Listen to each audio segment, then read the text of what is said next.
ആര്യ രാജേന്ദ്രനെതിരായിട്ട് അടുത്ത കോർപ്പറേഷൻ ഇലക്ഷന് ഏതു നിൽക്കൂലയോ? മേയർ മാഡത്തിന്റെ അടുത്ത് നേരത്തെ ഞാൻ പറഞ്ഞിട്ടില്ല ആംഗ്യം കാണിക്കാൻ പോകണമെന്നും. പിന്നെ അതുമല്ലാതെ ഞാൻ ആംഗ്യം കാണിച്ചെങ്കിൽ നമുക്ക് പറയാം. ഇത് കേസാക്കി എങ്ങനെയെങ്കിലും അകത്താക്കിയിട്ട് ഇടിച്ച് സമ്മതിപ്പിക്കാന്നും, സമ്മതിച്ചില്ലെങ്കിൽ കെട്ടിത്തൂക്കുക. അസഭ്യ വാക്കുകളെല്ലാം പറഞ്ഞു. പിന്നെ ആണ് ഒരുപാട് പറഞ്ഞു. നമ്മളെ പ്രചാരത്തിലുള്ള ചീത്തകളാണോ പുതിയ ചീത്തകളല്ലോ? പ്രചാരത്തിലുള്ളത് തന്നെ കടുകട്ടിട്ടുള്ള ചീത്തകളൊക്കെ ഉപയോഗിച്ചു. ഈ സഖാവ് ഈ കണ്ടക്ടർ പറഞ്ഞ ഉടനെ സഖാവ് ഇരുന്നിട്ടാണ് ചീത്ത വിളിച്ചത്. ഇരുന്നിട്ട് പറഞ്ഞ് വണ്ടി ഒതുക്കട മോനെ എന്ന് വിളിച്ചു. എവരെടുത്ത് ഇവർ കാണിക്കുന്ന ഈ സ്വഭാവത്തിന് വേണ്ടി എനിക്ക് നല്ല രോക്ഷമുണ്ട്. ഇപ്പൊ ഏതു അങ്ങോട്ട് ഇങ്ങനെ നടന്നു പോവുകയാണ്, എതിരെ മേയർ ആര്യയും നടന്നു വരികയാണ്. പരസ്പരം കണ്ടു. ഏതു എന്തായിരിക്കും അവരടുത്ത് പറയുന്നത്? കൺട്രോൾ ഇല്ല, ആരും പിടി വള്ളി ഇല്ല. എന്നുവെച്ചാൽ അഴിച്ച് അങ്ങ് സ്വതന്ത്രമായിട്ട് വിട്ടേക്കണമുണ്ട്. പിടിവള്ളി ഉണ്ടായിരുന്നെങ്കിൽ ഏതെങ്കിലും ഒരു നേതാക്കൾ ഒന്ന് മതി എന്ന് പറയുമ്പോൾ നിർത്താനുള്ള ഒരിതുണ്ടായിരുന്നെങ്കിൽ ഇത്രത്തോളം ആവൂലേ. നമസ്കാരം.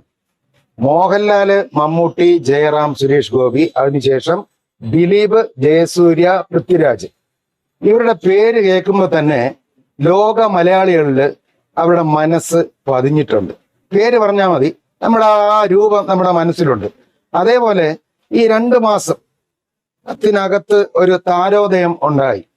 അദ്ദേഹത്തിന്റെ പേര് കേട്ടാൽ തന്നെ മലയാളികളുടെ മനസ്സിൽ ആ രൂപമുണ്ട്. അദ്ദേഹത്തിന്റെ പേര് പറയുമ്പോൾ ആ രൂപം മാത്രമല്ല, നമ്മുടെ തിരുവനന്തപുരം മേയറുടെ രൂപവും മനസ്സിൽ തെളിയും. അങ്ങനെ ഒരു മഹത് വ്യക്തിയാണ് എന്നോടൊപ്പം എൻ്റെ അടുത്ത് ഇരിക്കുന്നത്. ഏതു സംഭവങ്ങളൊന്നും നമ്മൾ കൂടുതൽ നിങ്ങളടുത്ത് വിശദീകരിക്കേണ്ട കാര്യമില്ല. അപ്പൊ ഞാൻ ഇന്ന് യദുവിനെ കാണാൻ വേണ്ടി വന്നതാണ്. യദു, നമസ്കാരം. നമസ്കാരം. നമസ്കാരം. എങ്ങനെയുണ്ട് കാര്യങ്ങളൊക്കെ? ഇപ്പം കോടതി പടി ഇങ്ങനെ മൂവ്മെന്റ് ചെയ്തുകൊണ്ടിരിക്കുകയാണ്. വക്കീല് കൂടെ ഉള്ളതുകൊണ്ട് ഒരു സമാധാനമുണ്ട്.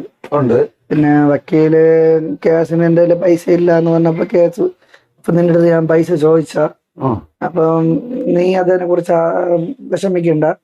പിന്നെ കുറച്ച് ആളുകൾ, നല്ല ആൾക്കാർ, കുറച്ച് പേരൊക്കെ പൈസ സംഭാവന ചെയ്തിട്ടുണ്ട്. ഹൈക്കോടതി പോകണമെങ്കിൽ ആവശ്യത്തിന് ഇരിക്കട്ടെ, വേണ്ട എന്ന് പറഞ്ഞാലും ഇരിക്കട്ടെ എന്ന് പറഞ്ഞു.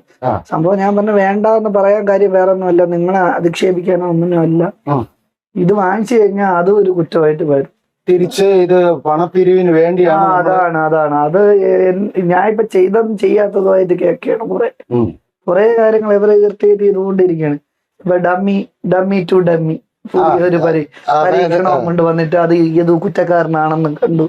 ഇപ്പൊ വണ്ടിയിൽ ഇങ്ങനെ പോകുമ്പോഴത്തേക്ക് നോക്കി ഇപ്പോഴത്തേക്ക് ഡ്രൈവറിനെ കാണാൻ പറ്റുന്നുണ്ട്, ഡ്രൈവറിന്റെ ചേഷ്ടകൾ കാണാൻ പറ്റുന്നെന്നാണ് പറയുന്നത്. ഇപ്പൊ ഞാന് ഒരു വണ്ടി ഓടിക്ക് എന്റെ ഫ്രണ്ടിൽ ചേട്ടന്റെ അടുത്ത് പറയട്, ചേട്ടാ എന്നെ ഒന്ന് നോക്കണം എന്ന് പറഞ്ഞ് ഞാൻ ആംഗ്യം കാണിക്കണം. നോക്കണം എന്ന് പറഞ്ഞാൽ പർപ്പസ് ആയിട്ട് നോക്കുമ്പോ ചിലപ്പോ ഒരു പക്ഷി കാണും.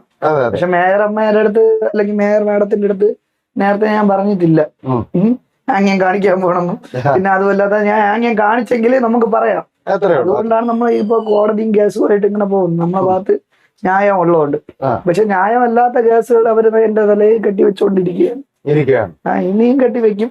ഇത് കേസാക്കി എങ്ങനെയെങ്കിലും അകത്താക്കിയിട്ട് ഇടിച്ച് സമ്മതിപ്പിക്കാന്നും, അല്ലെങ്കിൽ കുറെ കൂമ്പ് പിടിച്ച് വാട്ടിയിട്ട് സമ്മതിച്ചില്ലെങ്കിൽ കെട്ടിത്തൂക്കുക. എന്നിട്ട് കസ്റ്റഡി വെച്ച് മരിക്കുന്ന എത്രയോ കേസുകളുണ്ട്. ഇപ്പൊ ഈ യദു ഇത്രയും സ്ട്രോങ് ആയിട്ട് നിൽക്കുന്നുണ്ട്. സ്ട്രോങ് ആയി നിൽക്കുമ്പോ യദുവിന്റെ ഭാഗത്ത് കുറെ ആളുകളുണ്ട്, അതേപോലെ മേയറുടെ ഭാഗത്തും ഉണ്ടല്ലോ. അപ്പൊ അവിടുന്ന് വല്ല ഭീഷണിയല്ലോ വന്നിട്ടുണ്ടോ? എനിക്ക് നേരിട്ടില്ല, ഇൻഡയറക്റ്റ് ആയിട്ട് ചേട്ടന്റെ ഒക്കെ കൂട്ടുകാരന്മാര്, ഞാൻ പാർട്ടിയിലൊക്കെ ഉണ്ടായിരുന്ന ഞാൻ കോളേജ് ഇവിടെ ലോക്കലല്ല, കോളേജില് പഠിച്ചിരുന്നപ്പോഴൊക്കെ ധനുവിച്ചൊരു IT യിലൊക്കെ പഠിച്ചിരുന്നപ്പോ അവിടെ SFI മാത്രമേ ഉള്ളൂ. SFIയിൽ പ്രവർത്തിച്ചുകൊണ്ടിരുന്ന ആളാണ്. അപ്പം അവിടെ ഉള്ള കുറെ നല്ല ബന്ധങ്ങളുണ്ട്. അവരൊക്കെ ഇപ്പൊ വലിയ നേതാക്കളായി. അവര് വിളിച്ച് രഹസ്യമായിട്ട് പറഞ്ഞ, ഞാൻ പറഞ്ഞതൊന്നുമല്ല, നിനക്കൊരു ശ്രദ്ധയ്ക്ക് വേണ്ടിയിട്ടാണ്, നീ ഒന്ന് ശ്രദ്ധിക്കണം. ഇപ്പോഴും ഇല്ല, ഇലക്ഷൻ റിസൾട്ടൊക്കെ വന്നതിന് ശേഷം പയ്യെ ഇതെല്ലാം തണുത്തതിന് ശേഷം നിനക്ക് എന്തെങ്കിലും പണി തരാൻ സാധ്യത ഉണ്ട് എന്ന് പറയുന്നു. അപ്പോ SFIയിൽ പ്രവർത്തിച്ചിട്ടുണ്ട്, ഇടതുപക്ഷ ചിന്താഗതിക്കാരനാണ്. ഇത്രയൊക്കെ ആയിരുന്ന യദു മേയറിനെ കണ്ടിട്ട് മേയറിനെ മനസ്സിലായില്ല എന്ന് പറഞ്ഞാൽ എനിക്കത് വിശ്വസിക്കാൻ പറ്റുന്നില്ല. അല്ല, എനിക്കും വിശ്വസിക്കാൻ പറ്റില്ല മേയറാണെന്ന് പറഞ്ഞിട്ട്. അതെന്താ വെച്ചാല് എനിക്ക് കണ്ടിട്ടുള്ള മേയർ എന്ന് പറഞ്ഞ ഒരു സ്കെൽറ്റ് ആയിട്ടുള്ളതും എനിക്ക് നല്ല മോപരിചയമുള്ള ആളുമാണ്. പക്ഷേ അതുമല്ലാതെ പേഴ്സണലി എനിക്കറിയാം. എന്നുവെച്ചാൽ യൂണിവേഴ്സിറ്റി കോളേജിൽ പഠിച്ചപ്പോൾ ഞാൻ ഇവരെ സീനിയർ ആയിരുന്നു കോളേജിൽ. ഇവരുടെ സീനിയർ ഇവര് ഇവിടെയായിരുന്നു, നമ്മുടെ ആർട്സ് സയൻസ് കോളേജിലായിരുന്നു. ഞാൻ യൂണിവേഴ്സിറ്റി കോളേജിൽ ഞാൻ കണ്ടിട്ടുണ്ട് പലതവണ. നമ്മളെ പാർട്ടി പരിപാടിക്ക് ഞാൻ കണ്ടിട്ടുണ്ട്, പരിചയപ്പെട്ടിട്ടില്ല. പക്ഷെ അന്നൊന്നും ഇത്രയും വലിയ സംഘടനയിൽ ഉള്ള ആൾക്കാരല്ല. നമ്മുടെ കൂടെയുള്ള പയ്യന്മാര് വലിയ വലിയ നേതാക്കളുണ്ട്. അവർക്ക് താഴെയായിട്ടാണ് ഞാൻ കണ്ടിട്ടുള്ളത്. അവരെ കൂടെയൊക്കെ നിൽക്കുന്ന കണ്ടിട്ടുണ്ട്. അല്ലാതെ എനിക്ക് പേഴ്സണലി അവര് വ്യക്തിപരമായിട്ടൊന്നും എനിക്ക് അറിയത്തില്ല. അപ്പൊ ഇവരെ കണ്ടിട്ടൊന്നും മനസ്സിലായില്ല. പക്ഷെ പ്രഗ്നൻസി കഴിഞ്ഞു, ആ കുഞ്ഞായതിനു ശേഷം വണ്ണം വെച്ചിരുന്നോണ്ട് എനിക്ക് മനസ്സിലായില്ല. അതുമല്ല മോഡേൺ ഡ്രസ്സൊക്കെ ആയിട്ട് വന്നപ്പോഴത്തേക്കും ഞാൻ ഏതോ ഒരാളുകള് ചുമ്മാ വന്നിട്ട് എന്തോ പാർട്ടിക്ക് പോയി എന്തോക്കെ പരിപാടിയൊക്കെ കഴിഞ്ഞാണ് വരുന്നത്. അപ്പൊ ആ പയ്യൻ മദ്യപിച്ചിട്ടുണ്ടോന്ന് എനിക്ക് അന്ന് സംശയം ഉണ്ടായിരുന്നു. ഏതാണ് സച്ചിൻ ദേവ് ആണോ? ആ ഡ്രൈവർ പയ്യന്. അവര് രണ്ടുപേരും എനിക്കറിയത്തില്ല. അവര് രണ്ടുപേരും അധികം സംസാരിച്ചില്ല. യവൻ ഈ പയ്യൻ സഹോദരൻ സംസാരിച്ചപ്പോഴത്തേക്ക് അവര് കൂട്ടുപിടിക്കുകയാണ് ചെയ്തത്. അത് എന്റെ അപ്പനെ വിളിച്ച് റോഡിൽ നിന്ന് നിന്റെ അപ്പന്റെ വകയാണ് റോഡ് എന്നൊക്കെ ചോദിച്ച് റാഷ് ഡ്രൈവിംഗ് എന്നൊക്കെയാണ് പറഞ്ഞത്. പിന്നീട് നമ്മൾ തർക്കം മൂത്ത് യവനുമായിട്ട് ഞാൻ തിരിച്ചും ചോദിച്ചു അതേപോലെ. എന്താണെന്ന് വെച്ചാൽ എന്റെ അപ്പനെ വിളിക്കാൻ ഞാൻ കഷ്ടപ്പെട്ട് വണ്ടി ഓടിച്ചിട്ട് കണ്ടോ റോഡിൽ കൂടെ തോന്നിവാസം കാണിക്കുന്നവര് ന്യായീകരിക്കുന്ന കേൾക്കുമ്പോ എനിക്ക് അത് സപ്പോർട്ട് ചെയ്യാൻ പറ്റൂല. അപ്പൊ ഞാൻ ചോദിച്ചു യവൻ കൊണ്ടൊന്നും ഇങ്ങനെ കുറുക്കിനിട്ടിട്ട് ഞാൻ കേട്ട് ഞാനാ റാഷ് ഡ്രൈവർ, നീയാ ഇത് ചെയ്തേക്കുന്നത്. എന്നിട്ടാണ് ആ കാറിന്റെ വീഡിയോ, ഫ്രണ്ടിൽ കിടക്കുന്ന വീഡിയോ ഞാനാണ് എടുത്തത്. അപ്പൊ എടുത്തപ്പോഴത്തേക്ക് പറയണത് നീ റാഷ് ഡ്രൈവിംഗ് ആണ്, നീ ഇത്രയും വണ്ടികളെ ഇടിക്കാൻ പോയി എന്ന് പറഞ്ഞിട്ട് ഇവരാണ് അവിടെ തൊട്ട് ഇവിടം വരെ എന്നെ വണ്ടി ഫ്രണ്ടിലോട്ട് പോവാനോ സൈഡിലോട്ട് ഇടത്തോട്ട് വണ്ടിക്ക് സൈഡ് കൊടുത്ത് കയറ്റി വിടുകയും ചെയ്യും. ഞാൻ ബാക്കിയുള്ള വണ്ടികളെല്ലാം കയറ്റി വിട്ടിട്ട് ഇവരെ വണ്ടിയാണെന്ന് ഞാൻ അറിഞ്ഞിട്ട് മനഃപൂർവ്വം ചെയ്ത പോലെയാണ് അവർ പറയുന്നത്. പക്ഷെ ഞാൻ വലത്തോട്ട് തിരിയാൻ സ്ഥലമില്ല, സ്പേസ് ഇല്ല. അത് ഏകദേശം പ്ലാമൂട് എത്തുന്നതിന് ഇപ്പുറം വെച്ച് ഞാൻ സൈഡ് കൊടുക്കുകയും ചെയ്തു. ഫ്രണ്ടിൽ പോയിട്ട് ഇവര് നടുക്കൂടെ പോയിട്ട് എന്നെ അങ്ങോട്ടും ഇങ്ങോട്ടും കയറി പോകാനോ സമ്മതിക്കാതെ ചവിട്ടി പിടിച്ച് നമ്മൾ അങ്ങോട്ട് തിരിക്കുമ്പോ അങ്ങോട്ട്, വലത്തോട്ട് തിരിക്കുമ്പോ വലത്തോട്ട്, ഇടത്തോട്ട് തിരിക്കുമ്പോ ഇടത്തോട്ട്, അങ്ങനെ ഇട്ട് കളിപ്പിച്ചുകൊണ്ടിരുന്നു. ഒരു അവസരം കിട്ടിയപ്പോഴത്തേക്കും ഞാൻ വന്ന ഇടത് സൈഡിൽ കൂടെ തന്നെ വന്നത്, ആ സൈഡിൽ കൂടെ തന്നെയാണ് നേരെ കയറി പോവുകയാണ് ചെയ്തത്. നേരെ വൺ വേ കയറിയപ്പോ ആ ചാനൽ കയറി പോകാൻ പറ്റിയില്ല. പിന്നെ ഹോണടി ലൈറ്റ് ഇടക്കവും ഇതൊക്കെ ഉണ്ടായിരുന്നു. പിന്നെ അത് കഴിഞ്ഞിട്ട് വണ്ടി കൊണ്ടുവന്ന പാളയത്തെ സാബല്യത്തിനോട് സിഗ്നൽ കിടന്ന് നിർത്തി, റെഡ് വീഴുന്ന് നിർത്തി, അടുത്ത ഗിയർ ഇട്ട് ബസ് ഗ്രീന് വീഴുന്നപ്പോ വണ്ടി എടുക്കാൻ നേരത്താണ് ഈ കാറ് ഗ്രീന് വിഴുന്ന് കിടക്കുമ്പോഴാണ് കാറ് കൊണ്ട് കയറ്റിയിട്ട്. അപ്പൊ ഞാൻ ഇവന്റെ അടുത്ത് ചോദിച്ചു നിനക്ക് വയ്യെന്ന് ചോദിച്ചു. നിനക്ക് വയ്യ, ഞാനാണ് റാഷ് ഡ്രൈവിംഗ്, നീയാണ് റാഷ് ഡ്രൈവിംഗ്. ഇവന്റെ ഈ സംസാരം കേട്ടിട്ട് എനിക്ക് അബ്നോർമൽ ആയിട്ടുള്ള ആൾക്കാർ സംസാരിക്കും പോലെ പെരുമാറും പോലെയാണ്. പിന്നെ ആണ് ഒരുപാട് പറഞ്ഞു. നമ്മളെ പ്രചാരത്തിലുള്ള ചീത്തകളാണോ പുതിയ ചീത്തകളോ? പ്രചാരത്തിലുള്ളത് തന്നെ കടുകട്ടിയായിട്ടുള്ള ചീത്തകളൊക്കെ ഉപയോഗിച്ചു. പക്ഷെ അത് ഈ വീഡിയോ എടുത്തതിന് ശേഷമാണ്. എന്നാ ആ വീഡിയോയിൽ വരേണ്ടത് ചീത്തയല്ല. അകത്ത് കയറി ഒരാള് ചീത്ത വിളിച്ചു, MLA ചീത്ത വിളിച്ചായിരുന്നു. മറ്റേ മോനെ, അതായത് ബസ്സിനകത്ത് കയറി വന്ന് ഡോറിൽ ഇങ്ങനെ അടിച്ചിട്ട് പറഞ്ഞ ഡോറ് തുറക്കുക, ഡോറ് തുറക്കാതെ ഈ വണ്ടി ഇവിടെ അനങ്ങൂല, ഈ വണ്ടി ഫ്രണ്ടിൽ നിന്ന് എടുത്ത് മാറ്റിയില്ല. കണ്ടക്ടർ പറഞ്ഞ് ഡോറ് തുറക്കാൻ പറഞ്ഞ് ഹൈഡ്രോളിക് ഡോറാണ്, ഞാൻ തുറന്നാലേ തുറക്കാൻ പറ്റും. ഫ്രണ്ടില് ഡോറ് തുറന്ന് കയറി ഫ്രണ്ടില് കണ്ടക്ടറിനെ എണീപ്പിച്ചിട്ട് ഇരിക്കുകയും ചെയ്യും. കണ്ടക്ടർ ഫ്രണ്ടിലാണ് ഇരുന്നത്. അപ്പം ഇരുന്നിട്ട് പറഞ്ഞ അപ്പൊ ഇവനെ കണ്ടക്ടർ ഞാൻ MLA ആണ്, ബാലുശ്ശേരി MLA ആണെന്ന് കണ്ടക്ടറിന്റെ അടുത്ത് പറഞ്ഞപ്പോഴാണ് കണ്ടക്ടർ പറയുന്നത് സഖാവെ ഇരുന്നോളൂ. ഓ സഖാവ് അപ്പൊ ഇരുന്നു കാലുമേ കാലിട്ട് ഇരുന്നു. അപ്പൊ ഈ സഖാവ് ഈ കണ്ടക്ടർ പറഞ്ഞ ഉടനെ സഖാവ് ഇരുന്നിട്ടാണ് ചീത്ത വിളിച്ചത്. ഇരുന്നിട്ട് പറഞ്ഞു വണ്ടി ഒതുക്കട മോനെ എന്ന് വിളിച്ചു. ഞാൻ പറഞ്ഞു വണ്ടി ഒതുക്കൂല. അപ്പൊ ഇത് MLA ആണെന്ന് അറിയാം. MLA ആണെന്ന് പറഞ്ഞല്ലോ.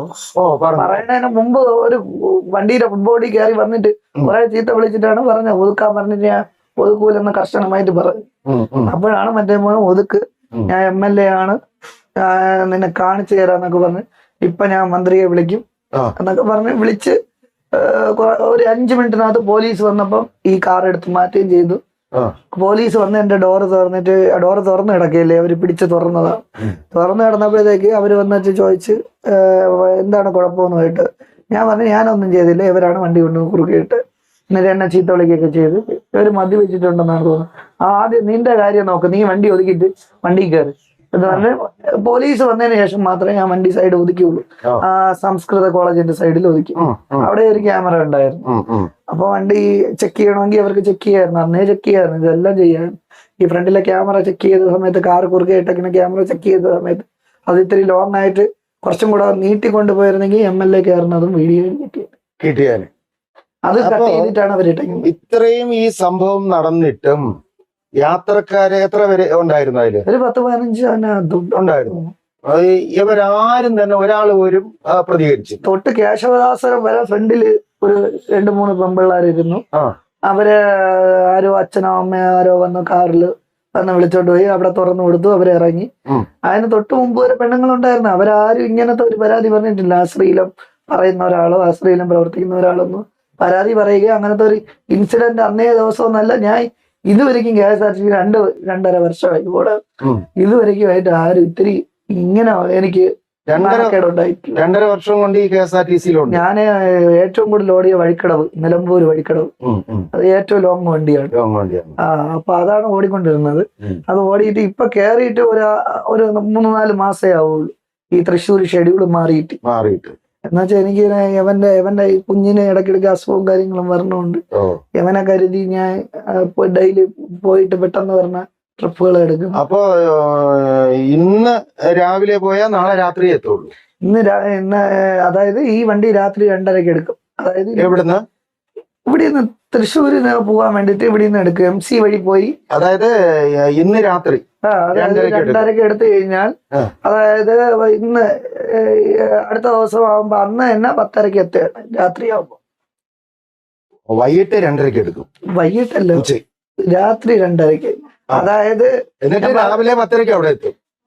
രാവിലെ 10:30 9:30 എത്തും. 9:30. അതേപോലെ പിന്നെ അവിടെ നിന്ന് 1 മണിയാകുമ്പോ എടുക്കും ഉച്ചയ്ക്ക്. അത് വരുന്നത് കൊല്ലം ആലപ്പുഴ വഴി, ഇത് പോകുന്നത് MC വഴിയാണ്. മനസ്സിലായോ? റൊട്ടേഷൻ ആണ്. അപ്പൊ വരുന്നത് ഇങ്ങനെ വന്നിട്ട് 9:30 ഇവിടെ എത്തേണ്ടതാണ്. രാത്രി 9:30 എത്തേണ്ടതാണ്. പക്ഷെ അന്നത്തെ ദിവസം ഇവര് പിറ്റേ ദിവസം 10:30 സെന്ററിൽ പോയി റിപ്പോർട്ട് ചെയ്തു. ശരി. അപ്പൊ ആ സംഭവങ്ങളൊക്കെ ഒരുമാതിരിപ്പെട്ട എല്ലാവർക്കും അറിയാം. പിന്നെ എല്ലാവരും പിന്നെ അത് വ്യക്തമായിട്ട് മനസ്സിലാക്കിയിട്ടുള്ളതാണ്. ഇനി നമുക്ക് ഒരു അടുത്ത പാർട്ടിലോട്ട് പോവാം. ഈ സംഭവം നടന്നതിന് ശേഷം നിങ്ങളുടെ വകുപ്പ് മന്ത്രിയെ നേരിട്ട് കാണുകയോ അദ്ദേഹത്തിന് പരാതി കൊടുത്തിട്ടുണ്ട്. അപ്പൊ അദ്ദേഹം എന്താണ് പറഞ്ഞത്? അദ്ദേഹം ഒന്നും പറഞ്ഞിട്ടില്ല. ഇതുവരെ ഒന്നും പറഞ്ഞിട്ടില്ല. വേറെ കാര്യങ്ങളാണെങ്കിൽ ചുമ്മാ പറഞ്ഞുകൊണ്ടിരിക്കും. അദ്ദേഹത്തിന് പറയാനെന്ന് വെച്ചാൽ നമുക്ക് മനസ്സിലാക്കാൻ പറ്റും. അദ്ദേഹം ഇത്തിരി ഇത് KSRTCയെ കുറച്ച് നല്ല രീതിയിൽ കൊണ്ടുവരാൻ ശ്രമിക്കുന്നത് കഴിവുള്ള മനുഷ്യനാണ്. പക്ഷെ അദ്ദേഹത്തിന് ഘടകകക്ഷിയായതുകൊണ്ട് ചെയ്യാൻ പറ്റത്തില്ല. ചെയ്തു കഴിഞ്ഞു കഴിഞ്ഞാൽ ഞാൻ ഇപ്പൊ ഇരിക്കും പോലെ മന്ത്രിക്കും ജോലിയില്ലാതെ. ഇപ്പൊ എത്ര ദിവസമായി അവിടുന്ന് ജോലി നഷ്ടപ്പെട്ട് പുറത്തായിട്ട്? 1 മാസവും 2 ദിവസമോ 3 ദിവസമോ എന്തായി. അപ്പൊ ഇപ്പോ ഉള്ള ദൈനംദിന കാര്യങ്ങൾ എങ്ങനെയാണ്? അച്ഛന് തയ്യൽ മിഷന്റെ ബിസിനസ്സും കാര്യങ്ങളും. അപ്പൊ അച്ഛന് തയ്യൽ മിഷൻ നന്നാക്കണ, സ്പെയർ പാർട്സ് നന്നാക്കണ പരിപാടിയൊക്കെ. അപ്പൊ അതുകൊണ്ടാണ് മുന്നോട്ട് പോകുന്നത്. മോനിപ്പോ 1ാം സ്റ്റാൻഡേർഡിലോ? അവനിപ്പോ 3-ലായി. മോന്റെ പേര് ധ്യാൻ. ഏത് സ്കൂളിലാണ്? ഇവിടെ തന്നെ വെള്ളാണി ജംഗ്ഷനിൽ CBSE. ഇപ്പൊ ഞാൻ ഇതിനു മുമ്പ് ഒരു ദിവസം യദുവിന്റെ വീട്ടിൽ വന്നു. ഇവിടെ വന്നപ്പോ അച്ഛനും ഉണ്ട്, അമ്മയുണ്ട്, കൊച്ചുമോനും ഉണ്ട്. അപ്പൊ വന്ന ഉടനെ അവൻ എന്റെ അടുത്ത് ചോദിക്കാണ്, ഏത് ചാനലിൽ നിന്നാണ്? അവനിപ്പോ പരിചയം. മനസ്സിലായി. അവരിപ്പോ പരിചയം ചാനലുകാരെ. ഈ പിന്നെ തൃശ്ശൂർ അല്ല വണ്ടി ഓടിക്കുക. തൃശ്ശൂർ പൂരം കണ്ടിട്ടുണ്ടോ? തൃശ്ശൂർ പൂരം കണ്ടിട്ടില്ല. കാണാൻ പറ്റിയില്ല. TV-യിൽ കണ്ടിട്ടുണ്ട്. പൂരമൊക്കെ കഴിഞ്ഞ് വെടിക്കെട്ടുണ്ടോ? വെടിക്കെട്ട് കഴിഞ്ഞാൽ പിറ്റേ ദിവസം ആ പൂരപ്പറമ്പ്, ഏത് നമ്മുടെ ഈ വെടിക്കെട്ട് നടക്കുന്ന ഈ വെടിക്കെട്ട് നടക്കുന്ന സ്ഥലത്തൊന്ന് നമ്മൾ പോയി നോക്കിക്കഴിഞ്ഞാൽ തലേ ദിവസത്തെ ആരവങ്ങളും കാര്യങ്ങളും ഒന്നുമില്ല. ഒരു നിശബ്ദമായിട്ടിരിക്കും. ഇപ്പൊ ഉദാഹരണത്തിന് നമ്മുടെ സുനിൽ ഗാവസ്കർ കളി നിർത്തി, കപിൽ ദേവ്, അവസാനം സച്ചിൻ ടെണ്ടുൽക്കർ, ധോണി കളി നിർത്തി. ഇവരെല്ലാം തന്നെ ആരവങ്ങൾക്കിടയിൽ ജീവിച്ച ആളുകളാണ്. കളി മതിയാക്കി അവരുടെ പിന്നെ ബാക്കി ബാക്ക്ഗ്രൗണ്ട് എല്ലാം സേഫ് ആണ്. എന്നാൽ തന്നെയും ഒരു ഒറ്റപ്പെടൽ അവർക്ക് അനുഭവിക്കുന്നു എന്ന് പല ഇന്റർവ്യൂവിലും നമ്മൾ കേട്ടിട്ടുണ്ട്. ഈ സംഭവത്തിന് ശേഷം രാവിലെ മുതൽ നേരം വെളുത്താൽ സൂര്യൻ ഉദിച്ചത് മുതൽ അർദ്ധരാത്രി വരെ ചാനലുകാരുടെ ബഹളമായിരുന്നു. ഇപ്പൊ ഈ ബഹളവും ആരവങ്ങളും എല്ലാം തീർന്നു. ഒരു ഒറ്റപ്പെടല് ഫീൽ ചെയ്യുന്നുണ്ടോ? ഇത് ഒറ്റപ്പെടല് ചാനലും ആരോപത്തിന്റെ അല്ല. ഇപ്പൊ ഡ്യൂട്ടിക്ക് പോയി അങ്ങനെ ആളുകളെ കണ്ടും വണ്ടിയിൽ ഇങ്ങനെ ആളുകളുമായിട്ട് പെരുമാറിയൊക്കെ ഉള്ള ഇത് വന്നിട്ട് ഇപ്പൊ ഒറ്റയ്ക്ക് ഇങ്ങനെ ഇരിക്കുമ്പോ ഒരു ഇത് ബുദ്ധിമുട്ടുണ്ട്. കാര്യം നമ്മൾ ഇടപഴകി ആളുകളുമായിട്ട് ഇടപഴകി ആളുകളെ കണ്ട് വണ്ടി ഓടിച്ച് ഇങ്ങനെ പോകുന്നോണ്ട് നമുക്ക് ഇങ്ങനെ വീട്ടിൽ അടച്ച് ഒരു കൂട്ടിന്റെ അകത്തിട്ടല്ലേ ഇരിക്കും, ഒരു ഇതില്ല. അതാണ്. പിന്നെ ഈ 2.5 വർഷം ജോലി ചെയ്തപ്പോ ഈ 2.5 വർഷം കൃത്യമായിട്ട് ശമ്പളം കിട്ടിയിട്ടുണ്ടായിരുന്നു? ഇല്ല. ഓരോ മാസം പെൻഡിങ് ആണ്. ഇപ്പൊ എത്ര പെൻഡിങ് ഉണ്ട്? ഇപ്പൊ എല്ലാം തന്നു തീർന്നതാണ് തോന്നുന്നു. ഈ പരാതിക്ക് ശേഷം എല്ലാം മൊത്തത്തിൽ തന്നു തീർന്നതാണ്. അതിന്റെ പേരിൽ ഒരു പ്രശ്നമുണ്ട്. അതായിരിക്കും. ഞാൻ ഇനി വേറൊരു കാര്യം അറിഞ്ഞു. സത്യമാണോ ഇല്ലയെന്ന് അറിഞ്ഞുകൂടാ, ചിലപ്പോ ഏതെങ്കിലും ഈ നുണയന്മാര് പറയുന്നതായിരിക്കാം. അടുത്ത ഈ കോർപ്പറേഷൻ ഇലക്ഷൻ വരുമ്പോ ഈ മുടവമോളിലാണല്ലോ ആര്യ രാജേന്ദ്രൻ മത്സരിക്കുന്നത്. ആര്യക്കെതിരെ ഏതു നിൽക്കുന്നു എന്നൊരു കിംവദന്തിയുണ്ട്. ശരിയാണ്? എനിക്കറിയത്തില്ല, ഞാൻ ഇതുവരെ അറിഞ്ഞിട്ടില്ല. ആരെങ്കിലും അങ്ങനെ പറഞ്ഞ അങ്ങനെ അങ്ങനെ ഒന്നും നിൽക്കാൻ വേണ്ടിട്ട് സാഹചര്യം എനിക്ക് അതിനുള്ള സാമ്പത്തിക സ്ഥിതിയും കാര്യങ്ങളും ഇല്ല. സാമ്പത്തികം മുടക്കാനൊക്കെ ആളുണ്ട്. ആര്യ രാജേന്ദ്രനെതിരായിട്ട് അടുത്ത കോർപ്പറേഷൻ ഇലക്ഷന് ഏതു നിൽക്കൂലയോ ഒരാള് പിന്നെ സപ്പോർട്ട് ചെയ്താൽ ഏതെങ്കിലും ഒരു പാർട്ടി സപ്പോർട്ട് ചെയ്താൽ നിൽക്കും. പിന്നെ പൊട്ടിക്കാൻ അവരെ പൊട്ടിക്കാൻ വേണ്ടിട്ടല്ല, ജനങ്ങള് മനസ്സിലാക്കാൻ വേണ്ടിട്ടാണ്. എനിക്കൊരു പാർട്ടിയുടെ അടുത്തും വിരോധം അങ്ങനെ കാര്യങ്ങളൊന്നും ഇല്ല. ഇവർ കാണിക്കുന്ന ഈ സ്വഭാവത്തിന് വേണ്ടി എനിക്ക് നല്ല രോക്ഷമുണ്ട്. ഇപ്പോ നാളൊരു കാലത്ത് എന്നെ പോലെ പാവപ്പെട്ട ആരെ അടുത്തും ഉമ്മക്കിട്ട് കയറരുത്. നമ്മളെ പാർട്ടി എന്ന് പറയുമ്പോഴത്തേക്ക് പൊതുവെ പാർട്ടി ഈ പാവപ്പെട്ടവനും കൂലിപ്പണിക്കാരന്മാരെ കൂടെയാണെന്ന്, അതായത് സാധാരണ ജനങ്ങളെ കൂടെയാണ് പാർട്ടിയുടെ തത്വം, അങ്ങനെയാണ്. പക്ഷെ ഇങ്ങനെയുള്ള ആൾക്കാർ കാരണം മൊത്തത്തിൽ പറയും സാധാരണ ജനങ്ങളെ കൂടെയുള്ള പാർട്ടിയൊക്കെ മരിച്ചില്ലേ, ഇപ്പൊ എല്ലാം സമ്പന്നന്മാരുടെ കൂട്ടത്തിലല്ലേ. അങ്ങനെ അല്ല, എന്നാലും നല്ലൊരു ഉണ്ടായിരുന്നു. നല്ല കമ്മ്യൂണിസ്റ്റുകാരനെന്ന് വെച്ചാൽ അതാണ് അല്ലേ, അതാണ്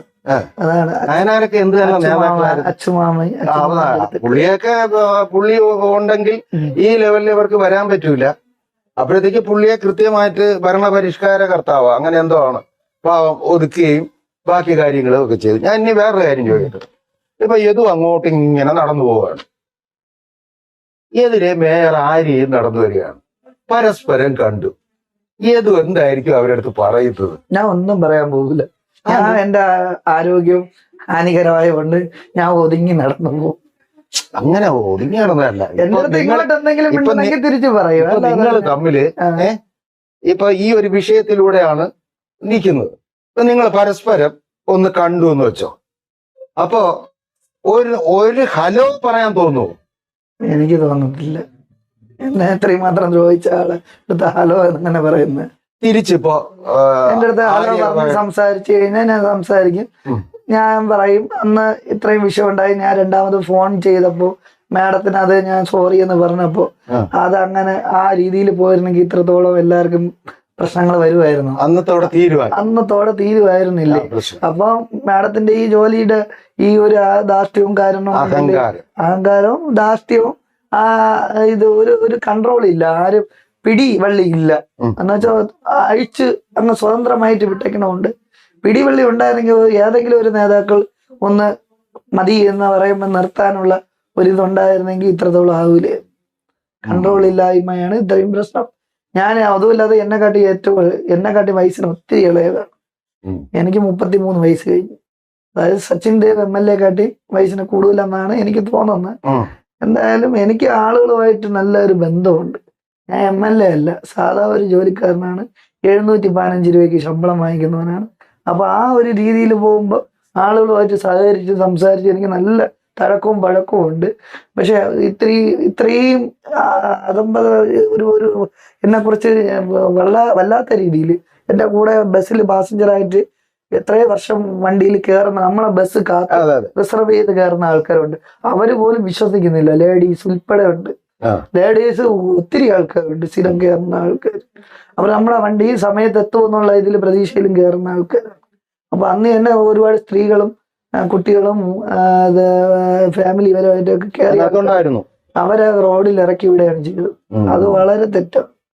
എനിക്ക് അവർക്ക് വേണമെങ്കിൽ ഞാൻ തെറ്റ് ചെയ്തിട്ടുണ്ടെന്ന് അവർക്ക് ഉറപ്പുണ്ടെങ്കിലും അല്ലെങ്കിൽ തെളിയിക്കാൻ പറ്റുമെങ്കിലും അവർ ഡിപ്പോയിൽ വന്ന റിപ്പോർട്ട് ചെയ്തിട്ടുണ്ടെങ്കിൽ അപ്പം തന്നെ അത് ചെയ്യായിരുന്നു. അപ്പൊ ആ ഒരു ഇതിലൊക്കെ പോയിരുന്നെങ്കിലും കുഴപ്പമില്ലായിരുന്നു. പിന്നെ ഇത്രയും നാണം കെടുത്തി ഇത്രയും മാത്രം ആ 2017 എന്തോ കേസുണ്ട്, ഈ കേസുണ്ട്, ആ കേസുണ്ടെന്ന് പറഞ്ഞു. ഇപ്പൊ പോലീസ് തന്നെ പറയുകയും ചെയ്ത് ഏതോ ഒരു ക്രിമിനൽ കേസിലും പ്രതിയല്ല, ഏത് കുറ്റവാളിയല്ല എന്നുണ്ട്.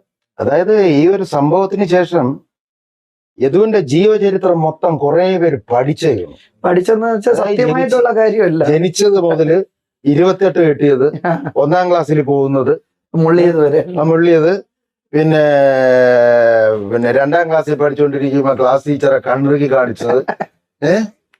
ശരിക്കും ഇതൊക്കെ കേൾക്കാനാണ്. ഇതൊക്കെ ചെയ്ത കാര്യങ്ങൾ കേട്ടാലും നമുക്കൊരു ഇല്ല. ഞാൻ ഇത്തിരി പ്രതികരിക്കും. എന്താ വെച്ചാൽ നമ്മൾ ചെയ്യാത്ത കാര്യം കേട്ട് കഴിഞ്ഞാൽ പ്രതികരിക്കും. മറ്റത് ചെയ്തതാണെങ്കിൽ ഞാൻ മിണ്ടാതിരിക്കും. ശരി, ഇനി അടുത്ത് ഈ ഉദ്ദിഷ്ട കാര്യത്തിന് ഉപകാര സ്മരണ എന്നും പറഞ്ഞ നമ്മള് പത്രത്തിലൊക്കെ കാണാറുണ്ട് ഇല്ലേ?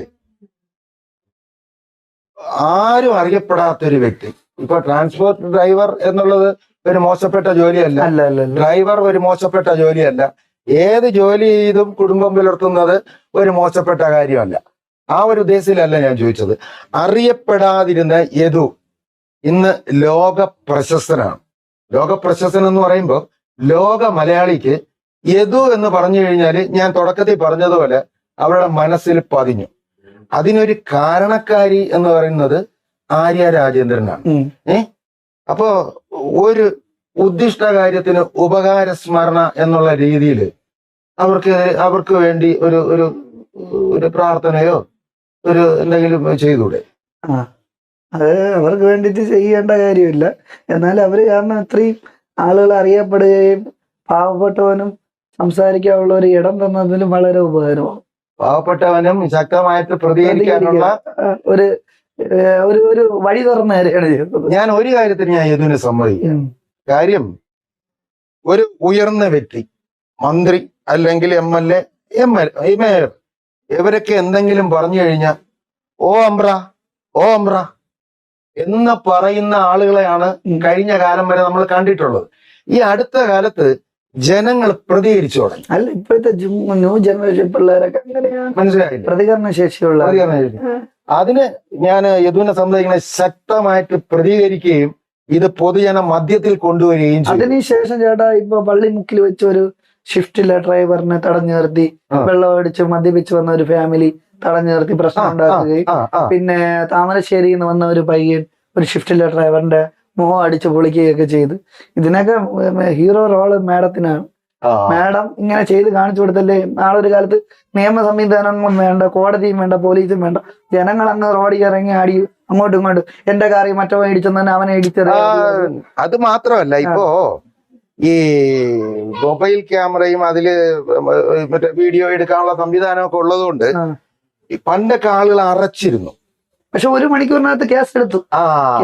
ഇപ്പൊ അതാണ് എന്റെ ഒരു ഇതില് കാരണത്തിന് ശേഷം അതിന് ബസ്സിനെതിരായിട്ട് പ്രവർത്തിച്ച അവരെ പേരിൽ കേസ് എടുത്തിട്ടുണ്ട്. ഇപ്പൊ നമുക്ക് എന്ത് സംഭവം ഉണ്ടെങ്കിലും അത് പിന്നെ നമുക്ക് വീഡിയോയില് പകർത്താം. അതിന് ചോദ്യം ചെയ്യാൻ ആർക്കും അവകാശമില്ല. ഡിലീറ്റ് ചെയ്യാന്നല്ലേ പറഞ്ഞു. അതല്ലേ പറഞ്ഞു. ഒരു പയ്യനെ ഭീഷണിപ്പെടുത്തി അകത്ത് കയറി MLA വന്ന് ഡിലീറ്റ് ചെയ്യുകയും ചെയ്തു. അവന്റെ ഫോണ് പിടിച്ചു വാങ്ങിച്ച് ഡിലീറ്റ് ചെയ്ത് ട്രാഷിൽ കിടന്നതും ഡിലീറ്റ് ചെയ്തു. ട്രാഷിൽ കിടന്നതിനെ റിക്കവർ ചെയ്യാം. അതുകൊണ്ട് അതും അറിയാം, ഡിലീറ്റ് ചെയ്തിട്ടുണ്ട്. ഇനി അടുത്തെന്താണ് അടുത്ത മാർഗം? അടുത്ത മാർഗം എന്ന് വെച്ചാൽ കോടതി വിധി. അതാണ് എന്റെ. ഇപ്പൊ ഹൈക്കോടതിയിലാണ്. ഹൈക്കോടതി ആയില്ല. ഹൈക്കോടതി നമ്മളെ കോടതി എന്താണ് പറയണെന്ന് നോക്കിയിട്ട് നമുക്ക് അതിൽ നീതി കിട്ടിയില്ലെങ്കിൽ മാത്രമേ ഹൈക്കോടതി പോവുള്ളൂ. അപ്പൊ നമ്മുടെ ഈ അഡ്വക്കേറ്റ് കട്ടയ്ക്ക് കൂടെ നിപ്പുണ്ട്. പിന്നല്ല, അല്ലെ, അഡ്വക്കേറ്റ് അല്ലേ മെയിൻ ആയിട്ട് ഉള്ള ആള്. നമ്മുടെ സപ്പോർട്ടായിട്ടുള്ളത് ജനങ്ങള് അതിനെക്കാട്ടി സപ്പോർട്ടാണ്.